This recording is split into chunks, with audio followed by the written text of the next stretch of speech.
Alors moi c'est Sanjay et je suis le papa d'Aiden. Et moi c'est Stéphanie, je suis la maman d'Aiden qui a 2 ans et demi, bientôt 3 ans. Pourquoi l'avez-vous inscrit à l'école du dialogue?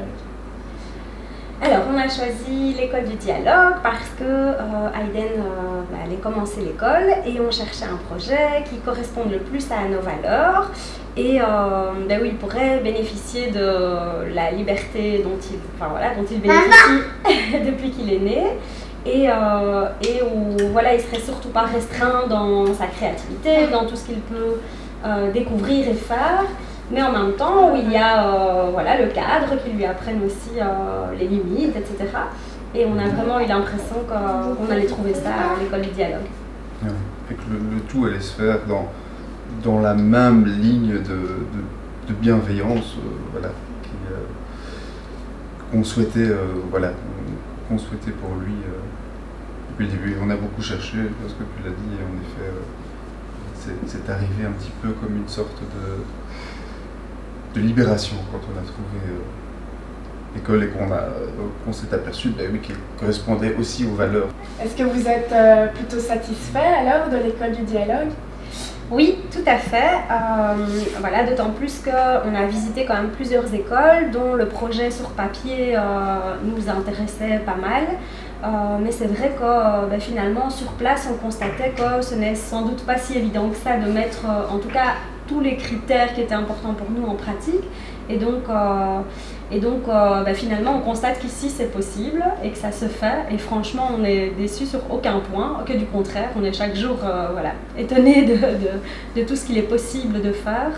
Et oui, on est vraiment entièrement satisfaits. Le point le plus important pour nous, c'est vraiment la bienveillance, le fait que les choses se fassent toujours avec la possibilité que l'enfant puisse donner son avis, que rien ne soit purement et simplement imposé, même s'il y a un cadre et que l'enfant doit le respecter. On sent que tout est fait avec la possibilité de s'exprimer et sans que l'adulte, sans autoritarisme, pour utiliser un terme un peu, que tout se fait dans le compromis, en discutant, avec de la bienveillance. Ça, c'est vraiment un point essentiel pour nous, c'est quasi le plus important pour que Aiden se sente apaisé, à son aise. Et du coup, on se dit que s'il se sent comme ça, tout le reste est possible. Et donc on voit qu'il est hyper bien. On a les retours qui nous disent qu'il apprend plein de choses, qu'il est de plus en plus autonome. On l'a vu assez rapidement. Après, un autre point qui est vraiment essentiel pour nous, c'est qu'on ne cherchait pas le projet parfait. Et rien n'est jamais parfait, mais pour nous ce qui est vraiment essentiel, c'est que tout peut toujours se remettre en question, et ça on voit que c'est possible. Il y a eu à chaque fois est-ce que ça c'est comme ça que ça devrait être fait ou pas, et à chaque fois il a été possible de discuter, et on voit que toi Bérénice, on sent que tu es là-dedans, que tu testes un peu des choses, et puis tu vois, et pour nous ça c'est vraiment important, c'est qu'il y a c'est pas seulement le projet et on propose ça aux enfants et c'est comme ça. Et je pense qu'il y a c'est ce qu'on voit dans beaucoup d'écoles où il y a des projets très chouettes, mais en gros, on fait pas attention au feedback. Et ici, il y a un projet qui est proposé, mais on regarde aussi, est-ce que ça marche ou ça marche pas, et on est capable de se dire, ça, peut-être qu'on va le modifier un petit peu, même si on a mis des heures à le préparer et qu'on a cru que c'était comme ça. Et ça, pour moi, c'est essentiel, et c'est ça qui est gage de... c'est ce qui me rassure et qui me fait dire que ça va fonctionner toujours, quels que soient les changements, quels que soient les nouveaux enfants, les années qui passent, parce que tout est continuellement remis en question et on vérifie que ça fonctionne. Donc voilà, c'est essentiel pour moi et c'est magnifique. Et Et est-ce que tu sais donner un exemple concret par rapport au fait qu'on puisse changer les choses? Le premier exemple que j'ai en tête, c'est celui du petit pot. Donc Aiden est arrivé à 2 ans et demi à l'école, et déjà là où il y a une grande pression, que j'entends autour de moi dans d'autres écoles, que les enfants soient propres, etc. Nous on était dans la même démarche de c'est l'âge plus ou moins où ça devrait se passer, et donc je pense qu'on a fait comme les autres parents, mettre en place tout ce qu'il est possible pour que ça se fasse, mais déjà on a senti qu'il n'y avait pas cette pression, il faut qu'il soit propre 1er septembre. Donc déjà je trouvais que c'était quelque chose de plus souple qu'ailleurs, malgré que tu nous aies aussi indiqué tous les bons conseils pour qu'il y ait le plus de chances possible qu'il le soit à la rentrée. Et donc ça déjà je trouvais que c'était un bon compromis, c'est pas on s'en fiche et il peut faire dans son linge pendant 10 ans, mais Voilà, donc ça déjà je trouvais que c'était bien. Et puis ce qui a été remis en question, c'est que a priori ici il n'y avait pas de toilettes vraiment adaptées aux tout petits, donc il y avait des adaptateurs et nous à Eden il commençait seulement à s'habituer aux petits pots et à ne plus du tout avoir d'accident dans son pantalon. Mais on a senti au départ que c'était peut-être un petit peu tôt. Moi, ça me faisait un petit peu peur. Peut-être que ça influençait Aiden, mais voilà, on a senti que c'était peut-être un petit peu tôt pour la toilette sans adaptateur. Et puis, tu nous as dit qu'on allait tester. Donc là, déjà, je me suis dit, voilà, il y a une vision, on va essayer comme ça. Et on a testé, on était d'accord aussi avec ça. Et puis, on s'est rendu compte quand même qu'il y avait beaucoup d'accidents, plus qu'à la maison avec les petits pots. Et du coup, voilà, toi tu y as réfléchi et finalement il a été possible de faire une marche arrière ou en tout cas de modifier ça et on s'est dit que finalement on allait quand même laisser un petit pot tout en encourageant Aiden à aller vers la toilette avec adaptateur et finalement je ne sais plus exactement en combien de temps mais quand même très rapidement je trouve que il a été du coup très à l'aise, il y a eu plus d'accidents très vite et très vite aussi finalement il a laissé tomber le petit pot pour les autres toilettes et voilà, ça a été, pour nous, c'était une preuve que voilà, tout peut être mis en question, mais aussi que les choses peuvent se faire aussi dans doucement, tranquillement, et que finalement, on arrive au même résultat sans imposer, cadrer de façon trop rigoureuse ou sans être assez à l'écoute. Donc voilà, ça pour moi, c'était un bon exemple d'un très bon début et on était très contents. Est-ce que vous sentez qu'Aiden a envie de venir à l'école? Est-ce qu'il raconte beaucoup de choses par rapport à l'école? Il a très envie de venir à l'école, il raconte énormément de choses, donc ça on est vraiment surpris, il nous raconte énormément de ce qui se passe, même si comme on n'est pas là, on essaye de situer de qui est-ce qu'il est en train de nous parler, qu'est-ce qu'il dit, mais oui il raconte vraiment énormément et oui il a très envie de venir, il est très content, il a très envie de nous montrer tout ce qu'il fait ici. Un signe pour moi, quelque chose qui est, je sais pas, dès les premiers jours, je trouve que ça a été assez flagrant, là où quand même, Aiden c'est un enfant il n'a pas été gardé par beaucoup de monde, il est quand même beaucoup avec nous, même si avec nous on veille à son autonomie, il n'avait pas du tout l'habitude d'être avec d'autres personnes. Et dès le premier jour, je me souviens que le premier jour n'a pas été évident, il n'avait pas très envie que je parte, mais on se disait, c'était déjà un premier signe, il n'a pas voulu partir d'ici, c'est pas qu'il ne voulait pas rester, il voulait que je reste. Et pour moi c'est très symbolique, c'est qu'au départ il voulait que je reste, mais il avait déjà très envie de rester ici. Ça a été comme ça dès le deuxième jour aussi, et puis voilà, il a été comme un poisson dans l'eau.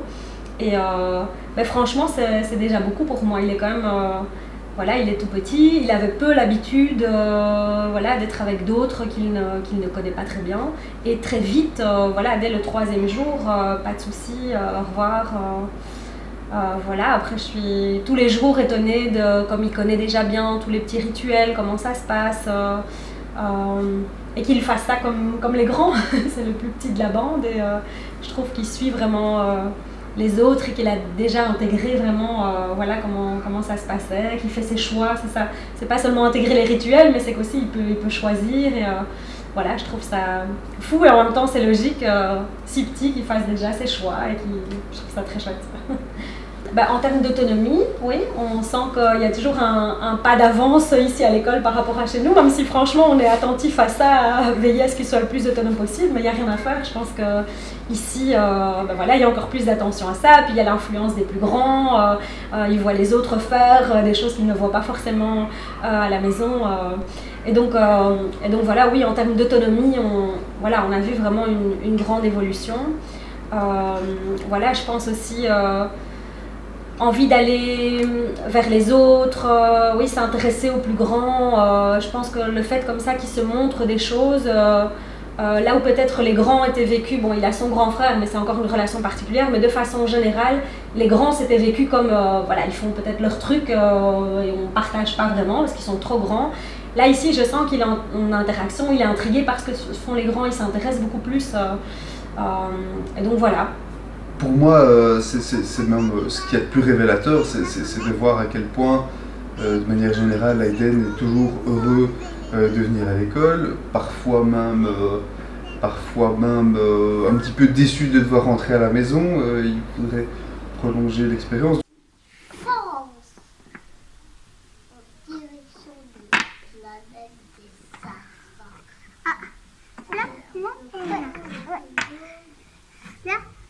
Voilà, remets.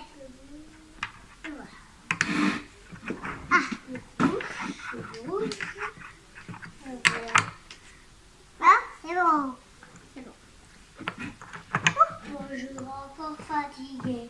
Dans tous les matins, la dame, elle est très rigolote. Elle va qu'il se merveiller.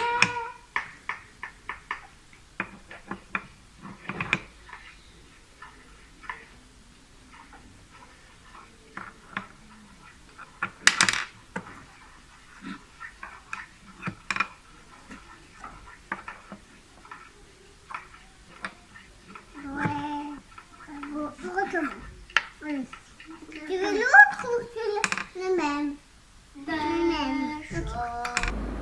C'est même impressionnant de voir la quantité de choses qu'il est déjà capable de nous restituer par rapport à ces journées ici. Et c'est toujours avec beaucoup d'enthousiasme, beaucoup de choses positives. Donc oui, c'est vraiment très, très chouette. On voit des évolutions toutes positives, bien entendu, et certainement dans son autonomie. Par rapport à l'autonomie, c'est sûr que là, il y a un réel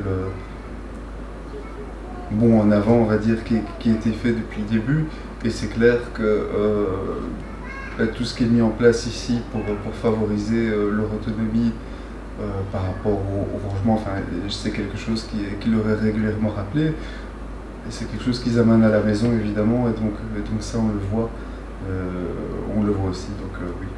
Est-ce qu'il te parle parfois des interactions avec les autres enfants? Oui, certainement. Vu qu'ils sont en relativement petit comité toute la journée, oui, c'est clair que ça crée une dynamique plus,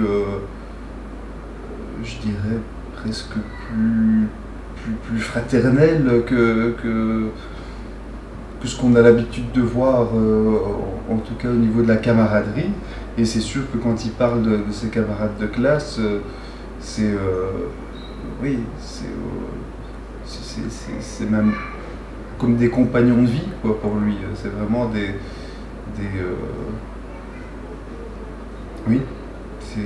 amis, des compagnons avec lesquels il partage son apprentissage. Donc oui, il nous explique, je pense qu'il nous explique vraiment quasi tout ce qu'il fait en fait. Et avec qui, et comment, et ce qui s'est bien passé, même ce qui a pu moins bien se passer au niveau de ses émotions en tout cas.